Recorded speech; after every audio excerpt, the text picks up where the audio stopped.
मसद अञा ताईं त तोखां कुझु बि कोन थियो। थी पवंदो तूं दिलि वॾी कर मसद। मसद वक़्तु पंहिंजे हथनि मां निकिरंदो थो वञे। मसद उहो वक़्तु बि अची वेझो थियो आहे। पोइ हिन हवेलीअ में रुगो पाण बोहंदासीं, ॿियो केरु बि कोन हूंदो। मसद मूंखे त कोन थो लॻे, नई हूअ रन हितां वई आहे ऐं नई वरी चनेसर जो कमु तमामु थियो आहे।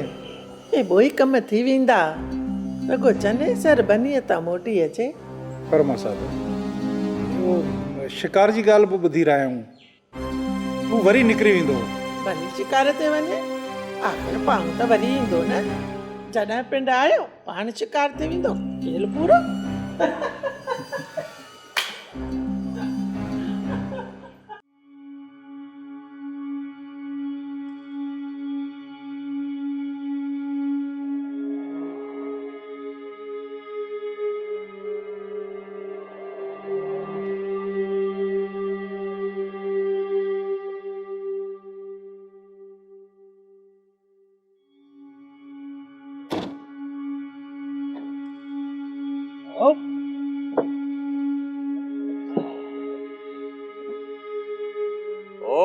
जुड़िया,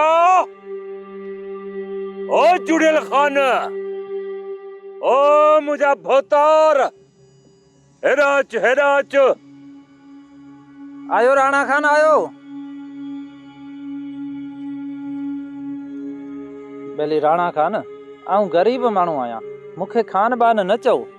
कुझु ॾींहंनि खां ॾिसां पियो ऐं ॿुधां पियो त तूं दुलारीअ खे वठी दूल वॼाए पड़ो ॾियारे चवंदो तो वती त चनेसर तो अचे ॻोठ में। हाउ राणा खान हुकम कर। जुड़िया, इहो टपालिन वारो कम कॾहिं को शुरू कयोसीं? बेली राणा खान, मूंखे न्यापो मिलियो हो, उहो माण्हुनि खे ॿुधाए बि त भला छा थी पियो।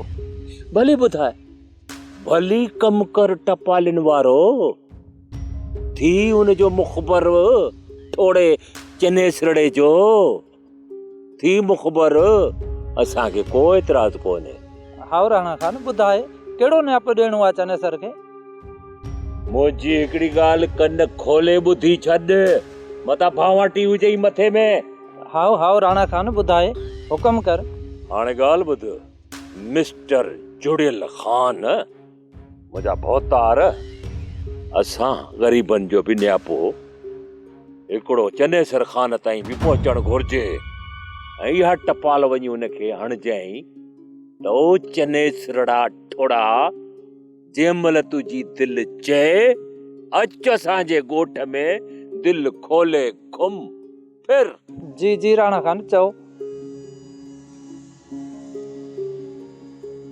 मुंहिंजो न्यापो हिकिड़ो चनेसर खे बि ॾिजाए, ठोड़े खे चइजांइ ॻोठ में अचे, भली अचे, घुमे फिरे। सोप सीरियल सारंग जा तमाम एपिसोड्स ॾिसो HD क्वालिटी में। विजिट करियो असांजो YouTube channel Sindh TV HD drama.